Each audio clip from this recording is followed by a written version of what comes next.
Hello, good evening, and welcome to the Fallout Bar on the conclusion of night 13 of the 2026 Premier League.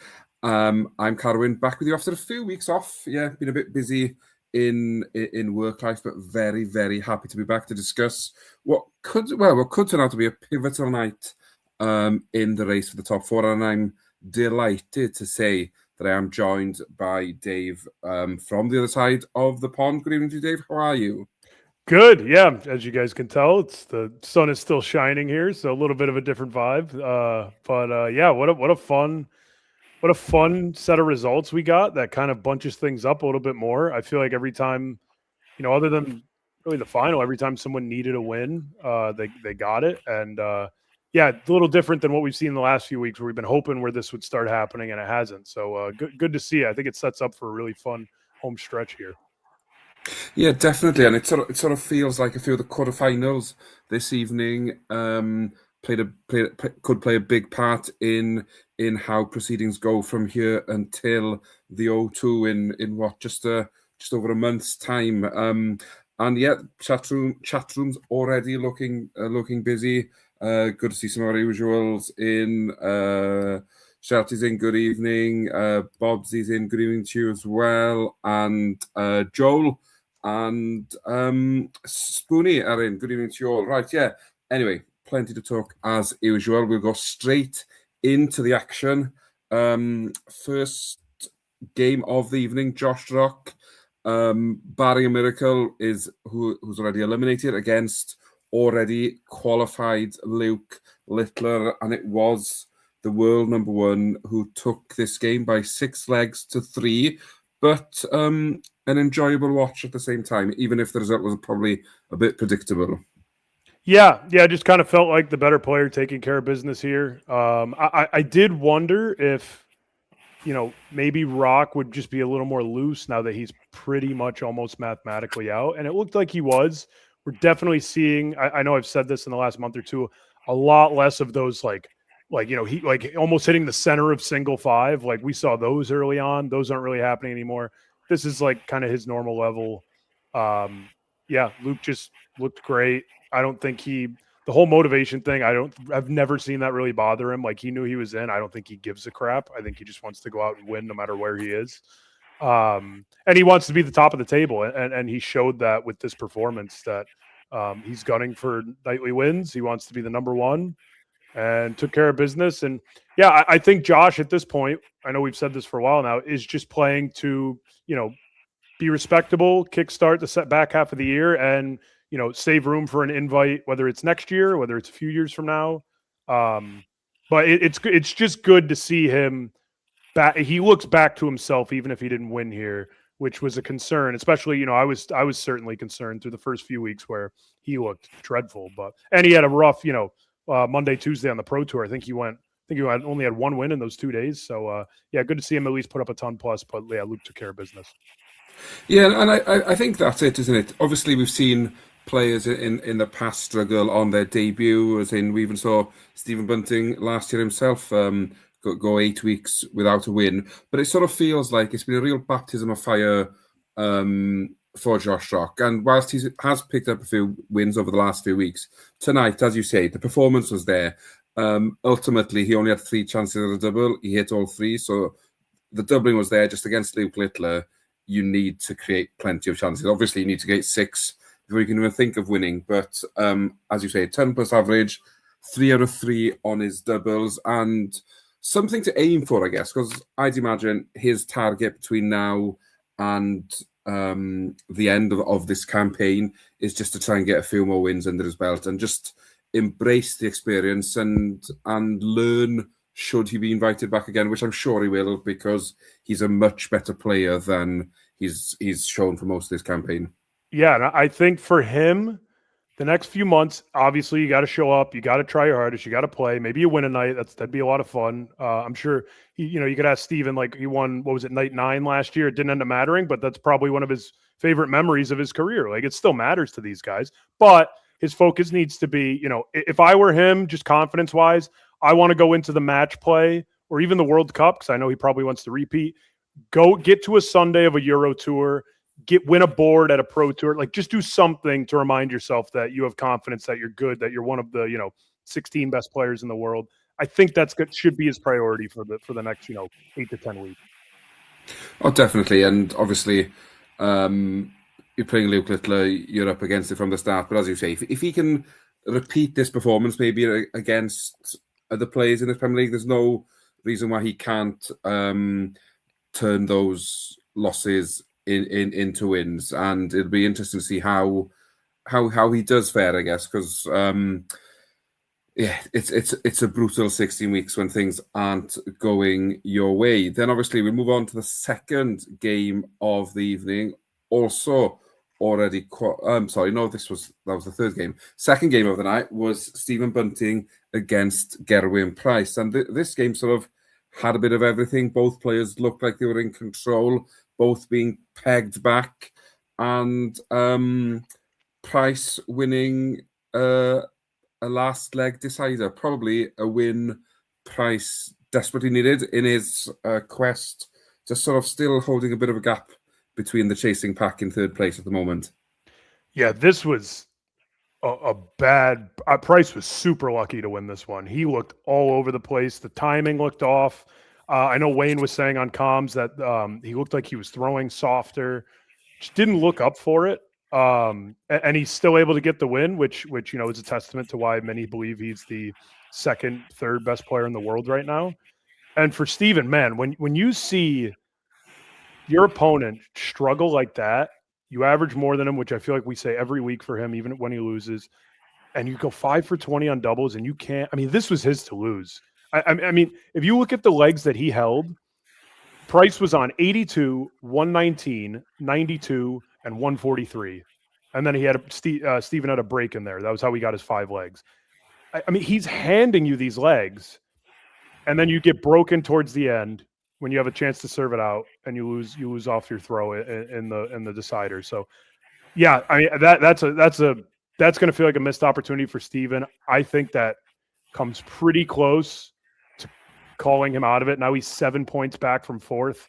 That's a blown opportunity because he got a guy on an off night, and credit to Price for just sticking it out. And he put up this is like a C level performance for him, which is crazy to say about a 96 average, but had looked so good. In the last few weeks he hadn't, but this looked like he had looked the last few weeks. I didn't walk away from this thinking, all right, he's back. I thought he got away with one. So credit to him for getting it done. But yeah, kind of the tale of Steven's season so far, where he pumps in a big average, kind of falls apart in the doubles, and doesn't beat someone who he played better than for most of the match. And does that maybe come again down to not a lack of experience, because obviously he's been here before, but maybe the Premier League hasn't been the kindest tournament to Stephen Bunting, and it's that little voice or doubt, whatever you want to call it, in your head that sort of says, oh, I'm probably not going to win this game because I don't seem to do it in the Premier League. Where Price seems to, he just knows how to win. He's a winner, isn't he? And he finds a way, however, I don't want to say poor, because again, it is a 96 average, but when it's nowhere near his A game, that he's able to get over the line and probably get the 2 points that sees him qualify for playoff night. Yeah, and I think if you ask any high-end pro in any sport, golf, darts, soccer, and it's more the individual sports like tennis, they'll tell you, everyone in the Premier League, half the guys on the Pro Tour have a very similar ceiling. When you show up to the venue and you're like, holy crap, everything feels off, my timing's off. How can you do what Gezi did in this quarterfinal? How can you just find a way to get over the line? Doesn't matter how ugly or pretty it is, just get it done. And that's like what you said. That's what separates the winners from, I don't want to say losers, but the guys who just don't win as often. And it seems like he's starting to do that. And yeah, I don't want to call Steven a loser, because he's in the Premier League. He's better than 90% of the guys on the tour. I think he has a great mindset. There's something about it where you get to that last leg. I know he didn't have the throw, but even when he had it in the 10th leg, you just don't fancy it out of him. I don't know what it is. I don't know if it's nerves. I don't know if it's just like variance or luck, but you just don't, in these late situations, you don't fancy him to get it done. And it's a shame because he's a heck of a player. He's a heck of a scorer, and he's really good on the floor. You just hope to see it translate to the big stage one day. And it's quite funny, really, isn't it? Because in that, you mentioned the 10th leg there, he was on 56, he misses 2 darts at top. If that leg is in the first half of the game, I'm 90% certain he pings it and he wins the leg. It's just, as you say, it's that crucial point in a game, because when you miss those, you expected Gezi to take the 92, whole throw in the 11th, and make it through to play Littler in the semi-final. And as you say, it is a shame, because I think Bunting, well, he's world number 4. He's a class operator, as in he's not. He's dropped down the rankings. I apologize, but he's a class operator, as in he's got all the attributes to be a great player. He just needs to make it click. Yeah. I mean, he'll. I'm trying to remember. I don't think he has yet this year. He'll probably win a pro tour. Like, I feel like he does every year at least. And he'll, you just want to see him make a run on a big stage. I'm rooting for him at this point, because I know he's gotten a lot of shtick, but he seems like a great guy. I think he works hard on his game, and he's starting to get close. He used to be getting, like, last year he was getting battered. He's been close a lot this year, and so I'm hoping something clicks for him. But yeah, you unfortunately just don't fancy him to get over the line in these last leg deciders. No, exactly. One player who has got over the line on numerous occasions this season is Johnny Clayton, as with Luke Littler, already qualified for finals night.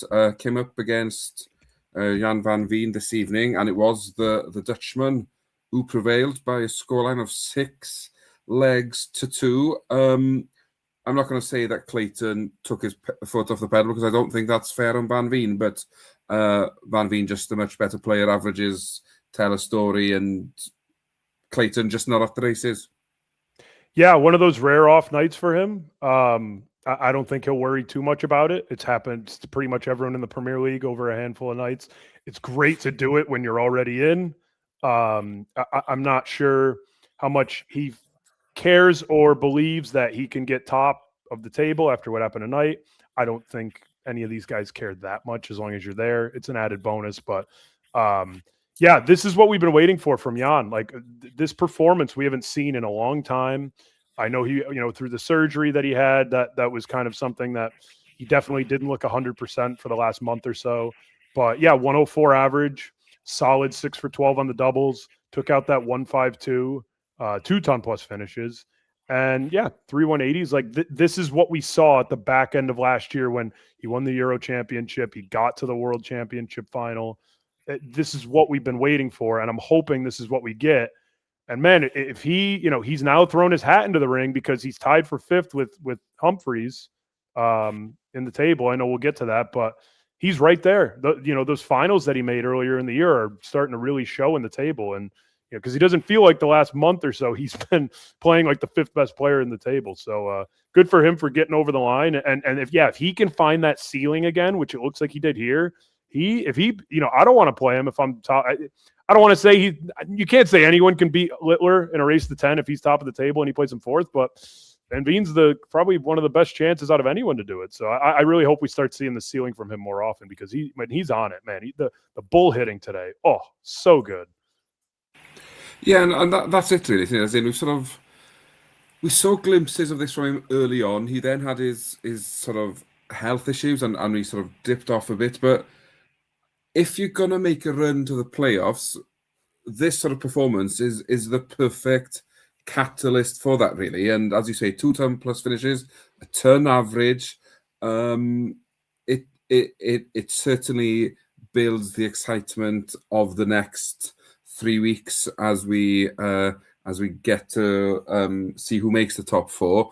But yeah, fixtures are on his side, you could say, maybe leading up to the playoffs. So yeah, don't want to get too far ahead of myself for next week, but next week's semi-final could be huge if the quarterfinals go as we'd expect them to, maybe. As for Johnny Clayton, obviously another 3 weeks to play before playoffs. Do we get worried at all if he sort of churns similar performances out over the next 3 weeks, or if he finds a semi-final or a final next week, all is forgiven and this was just a one-off? I feel like I would be worried if I were him, but he is so positive and level-headed. Like I'm done like trying to guess how he's going to feel or where his confidence is going to be, because every interview he gives the professional answer of just, I know Phil's asked him in the past to kind of get him to maybe say something with a little bit of quote to it, and he's like, "I'm Johnny Clayton. I'm going to go up and play like Johnny Clayton." That's it. That's who he is. He's so comfortable within himself. So I want to say that might, and it might in the back of his head, he may not say it, but I think he's aware that, he came into this, like they said, he was pissed off because people said he was bottom, or he was favored to finish bottom of the table. He's going to go to the O2. It doesn't matter who else is there and what seed he is. He's probably going to be the fourth, I would guess he's going to be the fourth favorite going there. And I don't think he's going to care. So, you don't want to do that, like you said, but I think he would like to have one more strong night towards the backstretch here, because if he strings together a bunch of quarterfinal exits, starts to feel a little dicey. But again, I'm done. I think I spent the first half of the season, betting against him, and I can't anymore. He's got it when he needs it, and he ran into a 104. What can you say? Indeed. We'll see how he gets on next week. But the final quarterfinal this evening was probably the first blow dealt in the race for the top four, as Luke Humphries came up against Michael van Gerwen. Michael van Gerwen, you may have seen on social media in a video for the wrong reasons, and he didn't quite seem to be at the races tonight. 91 average as he goes down to a 6-3 defeat to Luke Humphries. And it sort of felt like Luke Humphries was on a bit of a mission from the off this evening, and he just never really gave Michael a chance in the second half of the game. From 3-3, it was one-way traffic.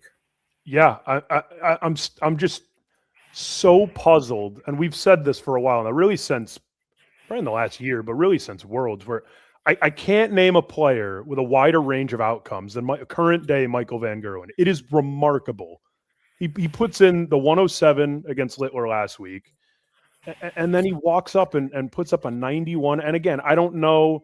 I'm sure people are aware. I don't know if it has to do with with the kind of drama he was in earlier this week, if that had anything to do with it. I'm sure it might have played a part, but it's so, and it's, we've said in the past, this isn't a match to match. This is like visit to visit, dart to dart. You'll see a triple 20 and the next dart's like closer to like double one. Like it's wild. I'm hoping it gets better. I know, Phil's talked about, and we've talked about the throw has changed and the angle of the dart because of the surgery and the injuries he's had. But I just don't see how it gets. I need to see more consistency before I feel any confidence. And like you said, if you have to pick a guy to make the O2 from here, he's the one in the fourth spot right now, and I think he's got the third best chance out of the three of them. Like, it's just so uninspiring at times, and I don't know if it's a lack of desire, because the dude's just won so much, and he's gotten older. He's got a lot of tread on his tires for playing for so long, because you got to remember he got into the game so young. I don't know what it is. I want to see him at his best, because I just think it makes the sport so much better. But we've been waiting for, really since that World Final where he played Luke. We're about almost 18 months out from that now, and it just hasn't been consistent at all. It's been a roller coaster. So yeah, good for Coolan for getting it done, but it was kind of handed to him. I won't lie, with a 91 average here. Yeah, and Luke Humphries, his throw seemed to have slowed down a bit this evening, as in a sign maybe of realizing the importance of the evening and the fact that the race for the top four really heats up this evening. And it's almost, as you say, he was handed the win on the plate. But if you're Luke Humphries, who's had a Premier League campaign to forget, if somebody's going to give you a win, you're the guy you want to replace in fourth place is the perfect opponent to give you that freebie. Yeah, absolutely. And I noticed it like right away because so what he had mentioned in the past is slowing down for a little bit more. I believe the word he used was control. Like he mentioned that towards the beginning of this year. I think it was probably after the World Masters where he's like, all right, I've had enough of losing to this kid. And I'm assuming the motivation is to compete because he feels like that gap between him and Littler is widening. And it feels that way, certainly in the last, year or so. So it was like it used to be like you would bring it up and it would just be a pause right below the eye. And then he'd go, now the bring up is like the drawback slower, like everything's slower until the moment of forward motion. And yeah, it was really slow at first. I think he picked it up a little bit as he got a little more comfortable, but he's clearly doing everything he can to get back to where he was. He's not that far off. I know we just have such high expectations for him. Threw a 99 here.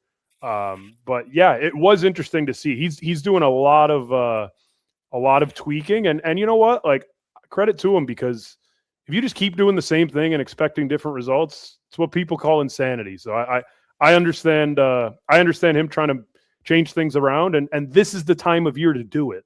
You want to have this stuff cemented for the match play, for the slam, for everything, Euro, like the Worlds, like all, you want it all. You don't want to be doing it then. No tinkering. This is the time to do it. So I think he knows that, and he seemed like his head was in a better place tonight as well. So yeah, and that's the thing. You talk about tinkering now. So I guess if it works, he makes the playoffs. If it doesn't work, unfortunately, he doesn't make the top four. But there are bigger fish to fry come the second half of the year. One player who seems to not be changing anything to break a horrific run he's on against Luke Littler is Gerwen Price, as he fell tonight to the 14th defeat out of the last 15 times they've played. And yeah, 6-1 Luke Littler. It's worse than a habit now, really, isn't it? How easy it's become for Littler to beat Price. Yeah, this one, I'm like a huge Gerwen Price fan. I love him. I love the way he's been playing. I've been saying he's the second best player in the world. I still think he is. But this was, I was like frustrated watching him play because by the third leg, I mean, he had a visit. I don't remember what leg it was, where he had 150, Littler was on 130, and he throws for 3 bulls, which is just, I'm like, what are you doing? The commentary said the same thing. He had a lot of visits in where the leg was not over. It may feel over against Littler, but you got to play it out. He's not doing his little prep and then throwing. He's just, he looked like he wanted to be off the stage and be out of there and on the next flight out of there. Like it was, I said it in our chat. It wasn't, but it felt like it was close to it felt like Ricky Evans' 5th set against Charlie Manby at Worlds. Not that bad, but it was bordering on that, in my opinion. He looked like he didn't want to be there. He looked so defeated. The little sarcastic thumbs up when he wins his first leg at the board. He looked completely defeated and just like he looked like he was out of answers on how to beat this kid. I know he said he lost 7-6 to him in an exhibition where Littler had the 9. What was that, earlier this week?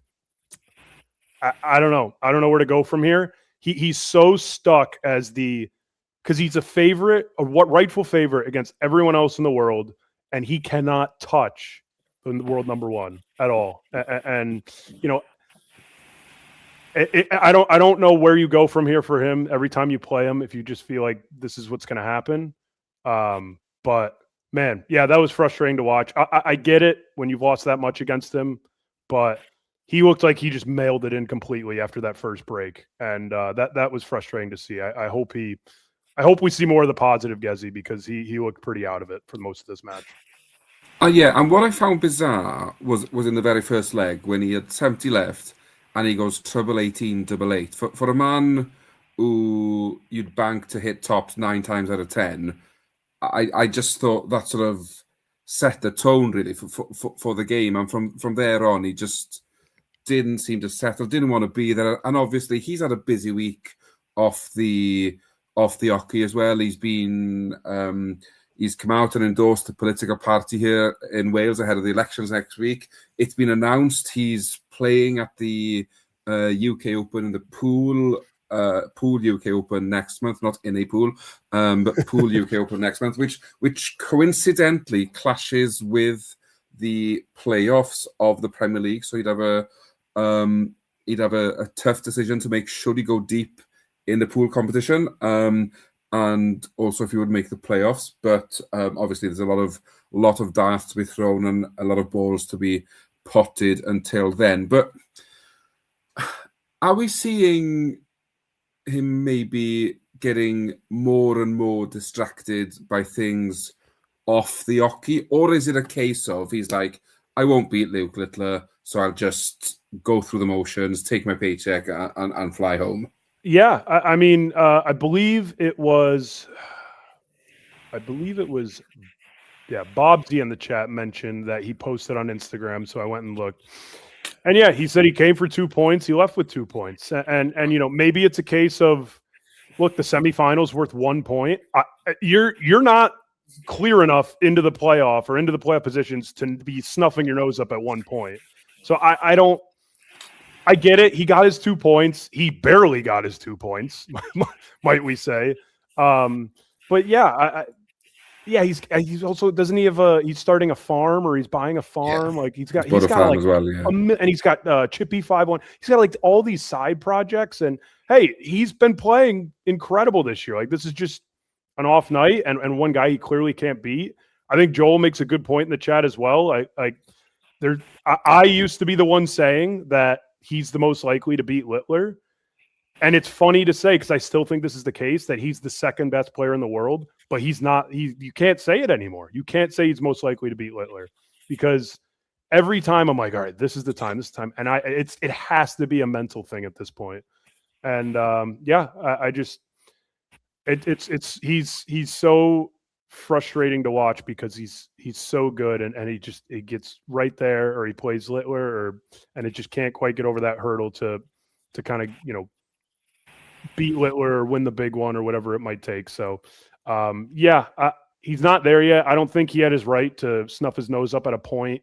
That's what it sounded like, at least from his story. But yeah, I don't know. I don't know if I'm reading too much into it, but his demeanor on the stage, he looked so like he didn't care for the entire back half of that match, which threw me off a little. Yeah, and I think, though, you flip the 2 points and look at it from a point of view. He gets 5 tonight. He's all of a sudden, he's 8 points clear of 5th. And you can almost probably say he's qualified, because should Humphries and Veen win their quarterfinals next week, they meet in the semi, so only one of them will get the point. And MVG plays Luke Littler in the quarterfinals. So all of a sudden, he can maybe look up at Clayton in second as opposed to looking down at the chasing pack, because it'd be the same gap.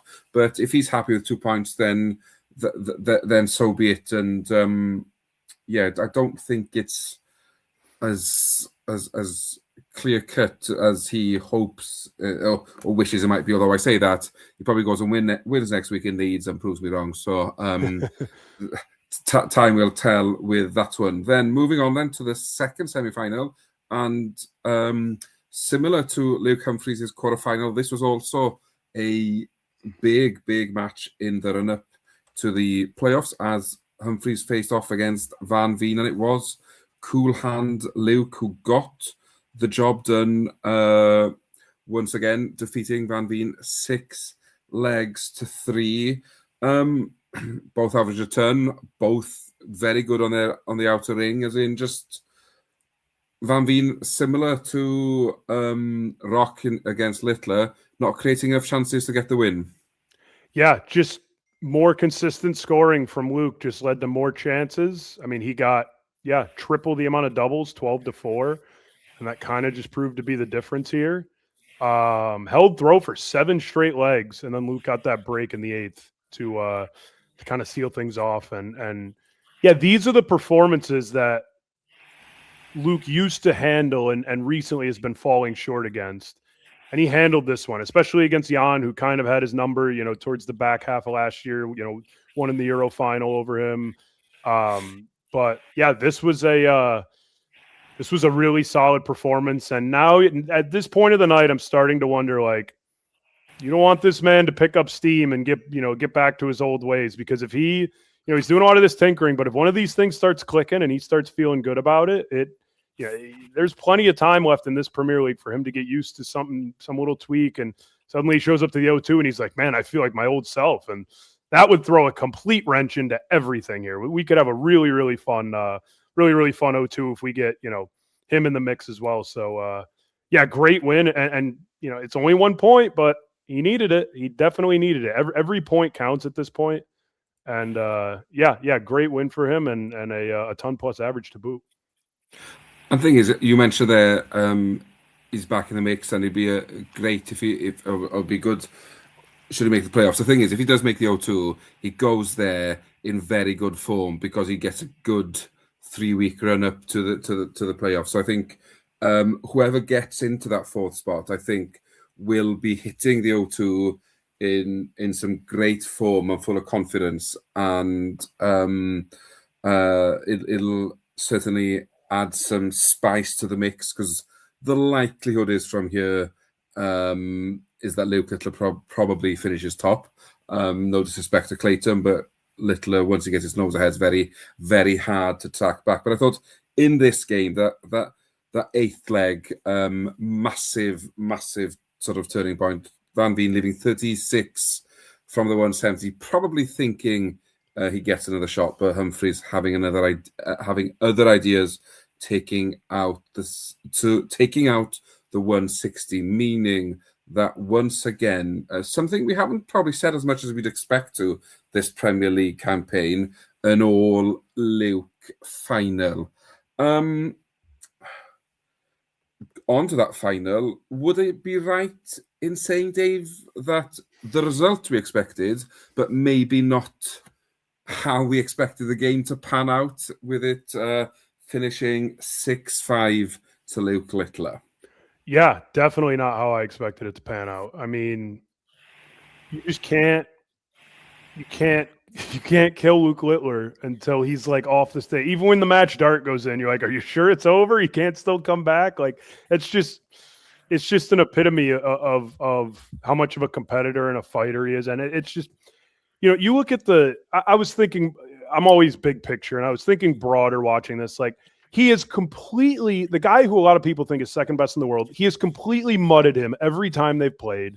He's come back 5-0 against them. He's beaten him, what is it now, 14, 15 of the last 16, 17 times, whatever it is.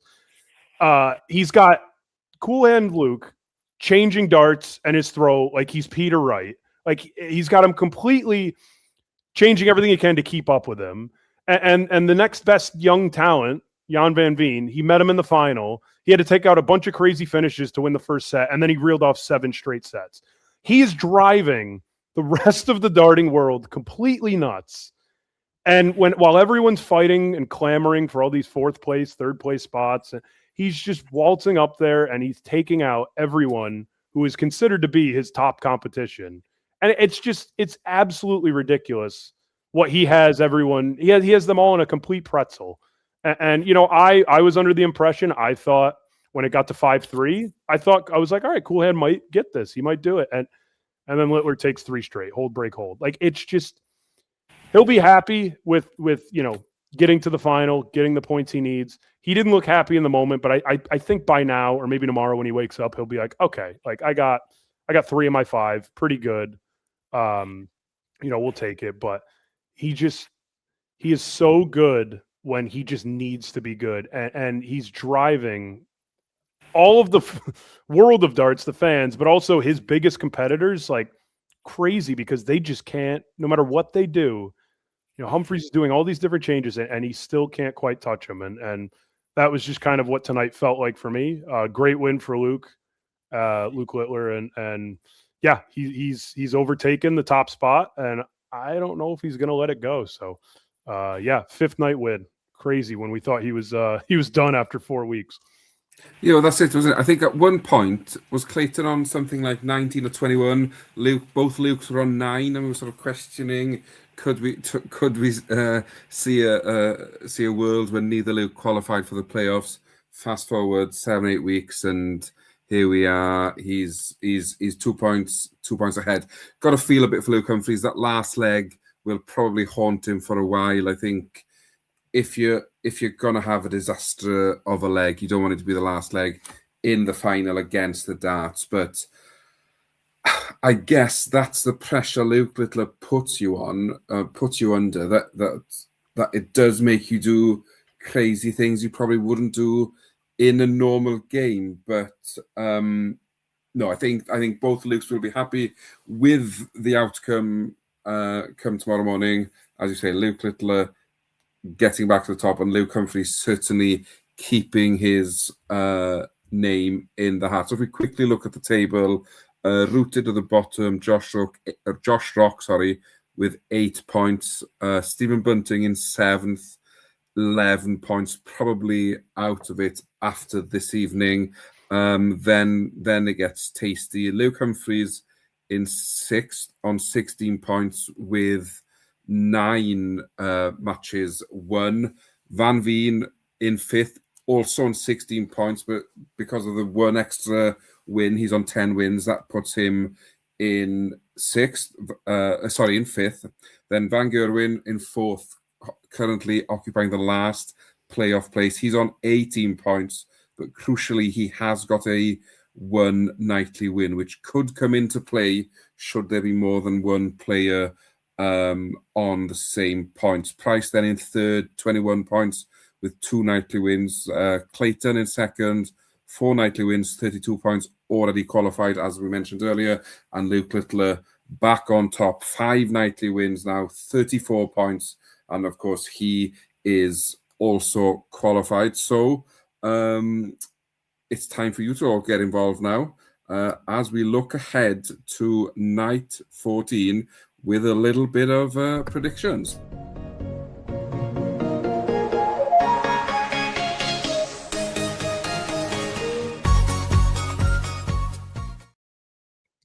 Yes, indeed. The action next week moves on to Leeds.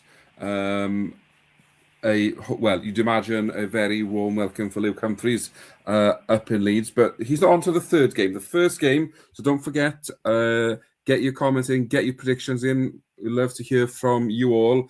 The first quarterfinal is an all-Welsh battle. 3rd place, Gerwen Price, takes on 2nd place, Johnny Clayton. And Dave, I'll come to you because it'll take me a bit of time to get off the fence, I think, with this one. How do you see this match going? I was going to ask, are we going to get the old Premier League version of what are they? They used to have draws. Maybe we'll get a draw on this one. Is that what we're hoping for? I'd love it. Yeah. Oh man, this is a tough one. I'm still going to go. I'm still going to go Price. Clayton. I'm not. I do want to say I still believe he was a little fortunate and he did run into some bad performances earlier, which helped him kind of rack up the points. He's still playing great. Tonight, I think, was just an off night. But I still find it hard to not back Price. I mean, he played really bad against Steven, who put up a 97, which is respectable, and he still got it done. So I'm going to go Price here. I'm hoping he's in a bit better of a headspace. I think he will because he's not playing Luke Littler. So I'll go 6-4 Price, but I'm going to get Johnny a lot this year, so maybe it's a good sign for him because he's always proven me wrong. Yeah, this is a tricky one because I would love to pick a Johnny Clayton win. Just a few factors make that a very hard thing to do. The first factor being Clayton's already qualified and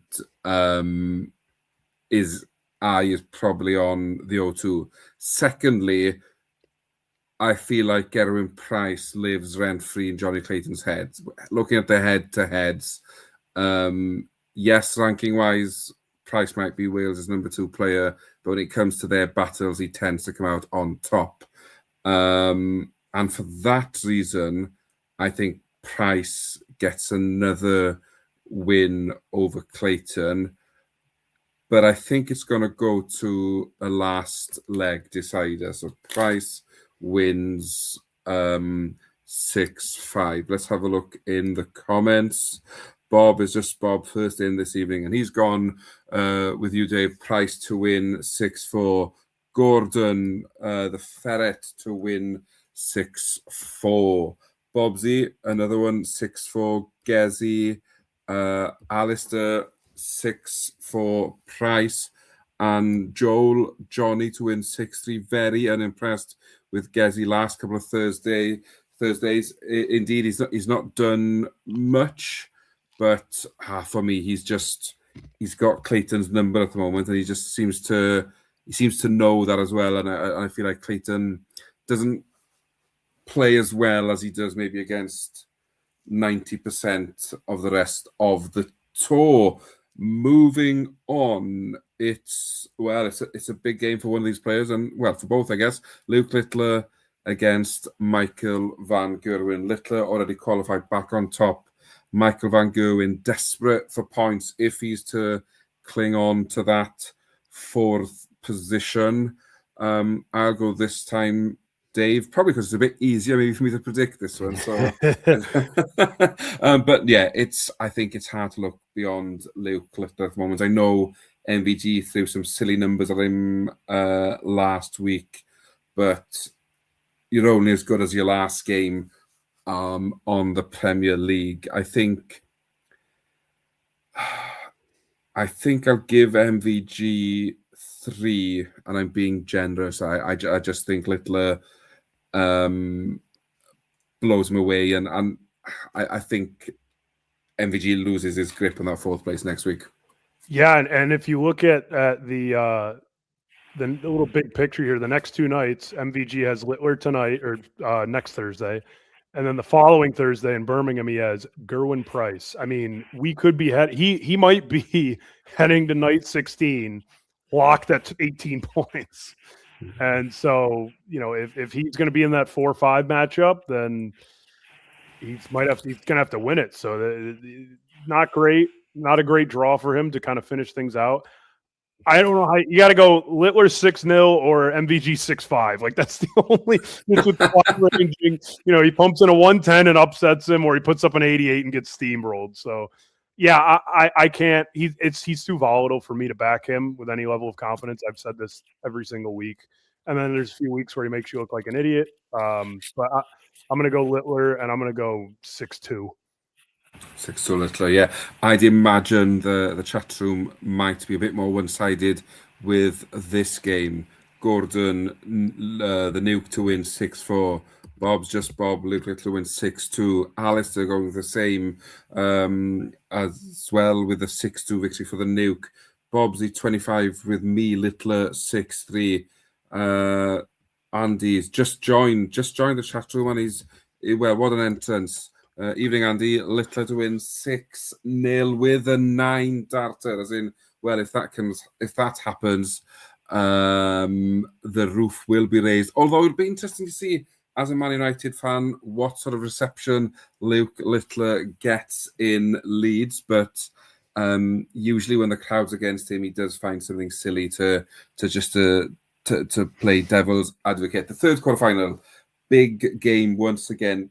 Probably the player based on tonight, you'd say is the front runner for that third position. Josh Rock against Luke Humphries. Dave, I'll come back to you with this one. Can Rock upset Cool Hand, or is his race to the O2 gaining some speed? So Rock is in a kind of fun spot of spoiler because he gets Humphries this week, and next week he gets Jan. So he could really put a dent in either of their campaigns to get to the O2 if he shows up. I think the way he's playing, if I had to put a little money on it, I think he wins one of those. He's playing good enough. I think he could pick one of those off. I don't think I can back it here. Luke averaged, he might have been the second high average on the night. I mean, he lost in the final, so that would make sense. But yeah, he averaged 10 plus tonight. Like, he looked different. And I just think for him, it's so mental. We know he can play at a high level. I think he just needed to remind himself that he can. And tonight might have been that reminder. I mean, he came, he came a leg away, like less than 100 points from winning the night. So yeah, I'm gonna go 6-5 Humphries because Josh has been playing good. He's not gonna have any of that pressure. He's just gonna go out there, and all the pressure, when you think about it, is on Luke being in Leeds, needs the win. Hasn't been playing great up until last week. Like there's a way this could get a little ugly, and maybe if it gets to a last leg, you never know. But I will go Humphries 6-5 because I really did like what I saw tonight. Yeah, I think I agree with you. I do think Rock has a part to play in the playoff race. I just don't think it's next week. I've just got to. What I saw from Humphries tonight, yes, he lost the final and he had a torrid time with that last leg, but I saw glimpses of the Humphries that would win a game with a 99 average if his opponent was on 103. Mm-hmm. So it wouldn't surprise me if Rock has the higher average. I just think when it comes down to it, when he needs that break of throw, when he needs that 85 to 120 checkout to hold his darts with Rock on tops or whatever, I think he finds it. And I think for that reason, I've got to back Humphries with this one. Does it go to a last leg or do we get one cheeky break? I think I fancy a 6-4, but another performance from Rock where he can take a lot of positives with not getting over the line probably being the only negative. Right, let's go into the chat room. Gordon first in again this time. Luke Humphries to win 6-3. Bob is just Bob with me at 6-4 to Luke Humphries. Bobsy 25 going for a what's happened here? Going the wrong way with a Rock. Sorry, going the other way with a Rock 6-5 victory. Ducky Baker joining us with this one for Humphries with a 6 for Alistair. Going with Bobsy Rock to win 6-4.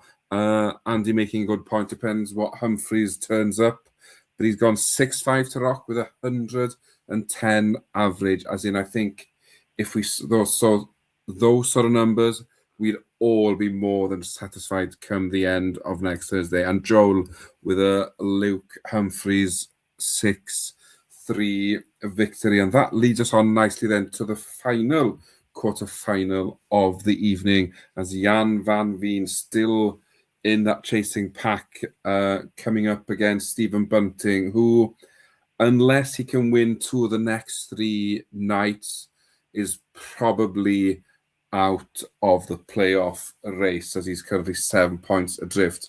I'll go first this time. I feel like I've gone with the 3 favourites so far. So I think I'm going to fancy the upset here. And Stephen Bunting gets over the line just to throw a spanner in the works and help his fellow countryman in his quest for top 4. I think Bunting wins 6-5 or 11 legs go with throw. Yeah, these feel, now that I'm looking at them as a whole, these feel a little too predictable, which means that's not how this is going to go. These feel like I'm looking at everyone and I'm like, I'm thinking of the winner a little too fast here. I'm going to get like at least 2 of these wrong. But yeah, I don't know. I loved the way Jan looked tonight. Humphries was great, and the scoreline's a little flattering because he started with the darts and just got the break late, and that's how he ended up winning 6-3. But it was a lot closer than that, and it was like you said, it was the 160 that got the break, and that's how you end up with the higher average for Jan. He was almost the story of the night for me in my, or maybe the story that wasn't told. Obviously, I think it's cool hand, but he looked really good, back to himself, and he was just kind of hovering because of those finals he made earlier. But I didn't really think he was too much of a threat if he couldn't get going. He looked good. I'm going to take him 6-3 to get it done here, and really keep his name in the running for the O2. Yeah, I love the way he looked tonight. Yeah, as in, I think I just wanted to be a bit different. As in, I don't blame you. You're probably bang on the money there with a 6-3. I'm sure most of the chat room will be with you as well. So let's go Gordon first again. Jan van Veen 6-3. Ducky Baker 6-2 to Van Veen. Who's Bobsy 25 6-3 to Van Veen. Is somebody going to be brave with me?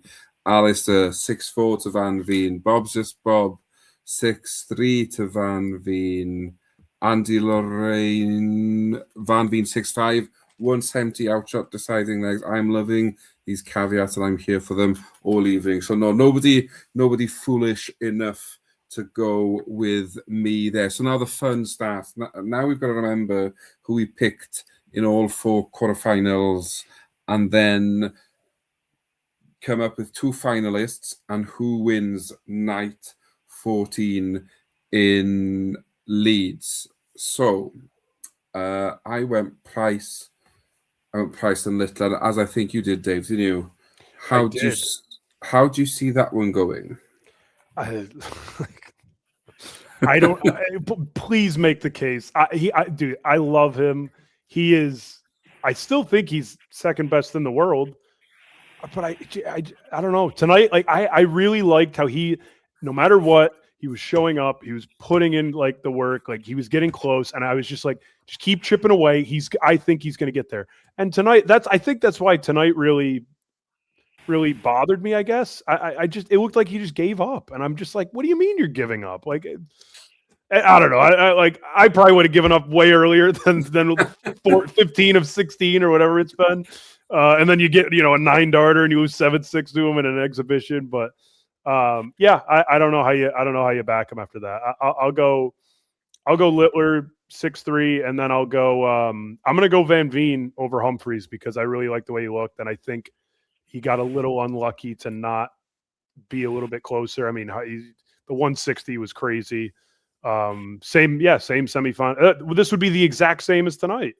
It's the same semifinal for me. So, and then I will go Van Veen over Littler. I'm going to go all in on his performance tonight. I think he looked great. And yeah, he's going to have, Littler, I don't think needs the motivation, but if you want to play that angle, he will have more. He's going to need to win that if he really wants to. He could start, challenging Price for third if he ends up winning the night. So, yeah, I'll go with Van Veen. I'll go with him 6-4 over Humphries, and I'll go with him. I'm going to go 6-3 over Littler. I'll have a little bit of a bold take on that one. We're loving that. Right. So my first prediction is by 20+9 next Thursday. Price will have put on his Instagram. He came to Leeds for 2 points, and he left there with 2 points. I would love to say that somehow he breaks this atrocious run that he's on, but I just think it's got that far now. I can't see him doing it. So I think I hope he puts up more of a fight than tonight. But by saying that, it could still only be like 6-3. I'll give him 4. I'll be generous. Littler to win 6-4. Second semi-final, Humphries beats Bunting 6-2. And then in a repeat of this evening's final,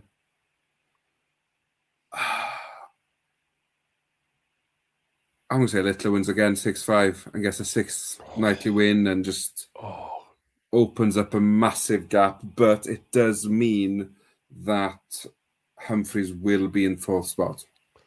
I that's such a bittersweet final for him because he'll be like, all right, I'm in, but this little twerp beat me again in the final. Yeah.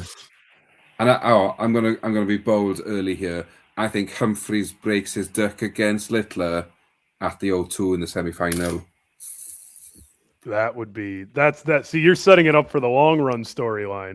Yeah, I've got to give myself something. I think Clayton's there, so there's nothing to go with for Clayton. Price is almost there. But let's see. Anyway, back to tonight. Back to next week. Bobsy was first in for this for the final. He's gone Littler to beat. Oh, sorry, no, he hasn't. Littler v Van Veen final, and Van Veen to win 6-4. Gordon has gone semi-final. Clayton to beat Luke Littler 6-5. Hello. Van Veen to beat Humphries 6-4. And Van Veen, he's with you, Dave, to beat the Ferret 6-4 in the final. Andy with a whoa. Littler wins again, 9 darts, 125 average against Van Veen. If we see that, I think Fallout Bar will last for about 3 months. I'll be hammered for it. Yeah, for Alistair Littler 6-3 against Van Veen, and another row breaks out. Oh, hello. More fishing motions and looking around maybe, and all that jazz that comes with it. Bob's just Bob. Luke Humphries loses another final, this time to Price 6-4. And I think if that would happen, Price would probably have a Q next to his name. Then it will be very, very close to, if not. Thank you very much, Alistair. Yeah, occasionally I like to make these bold statements. But yeah, before we leave tonight, the busiest man in darts, Mr. Phil Bars, at the venue, up in the top parts of Scotland, has managed to get a clip with Luke Littler. So let's hear what the Nuke had to say after winning his 5th nightly week this year. Yeah, I think obviously the 16 weeks it's tough. Obviously you've got to try and win nights. You've got to get obviously as many points as possible. And yeah, that's what happens. Obviously, I've seen a few people say, what's the point topping the table if you're not going to win the Premier League when you go to the O2? But that's just is what it is. But yeah, looking forward to going back to the O2. But we've still got 3 more weeks in front of us. Yep. Yeah, sensible. No, nothing exciting there. I thought we might have had... Anyway, Luke Littler wins his 5th nightly week of this season, finds his way back to the top of the table, and with only 3 weeks left to play until we get to the O2, all is to play for in what seems to be a race for 4th. Dave, as usual, thank you very much for your company and your great insight into an exciting evening of darts. Absolutely. It was a lot of fun. We're almost there, and yeah, excited to see how this shapes out in the next 3. I can't believe it's only 3 weeks left. I know it hasn't felt too long, but it's crazy how quick it's come around once again this year. Thank you to everybody in the chat for your predictions, for your comments, and for getting involved. Without you in the Fallout Bar, it would just be Dave and me talking to an empty chat room. So an absolute pleasure. And don't forget, we'll be back same time-ish, same place next week as we look back on what happened at Leeds. Until then, good night. Have a good one.